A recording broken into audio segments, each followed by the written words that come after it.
வணக்கம். இந்த திரைப்படத்தை வந்து மனோஜ்ராஜ் வந்து இயக்கியிருக்காங்க.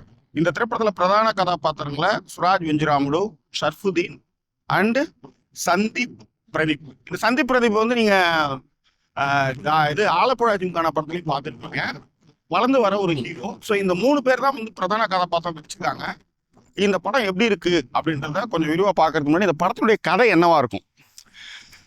ஒன்றும் இல்லை, ஒரு பழங்காலத்தில் ஜூமான்ஜின்னு ஒரு படம் பார்த்துருப்பீங்க நீங்கள் எல்லாருமே. அந்த ஜூமான்ஜி படத்தையே கொஞ்சம் மூளையை உபயோகப்படுத்தி அடுத்தவங்களை ஆட்டி வைக்கிற மாதிரியான ஒரு விஷயம். இது வந்து கூடு விட்டு கூடு பாயறதுன்னு கூட சொல்ல முடியாது. காத்தவராயன் படம் கூடு விட்டு கூடு பாயறதுன்னு கூட சொல்ல முடியாது.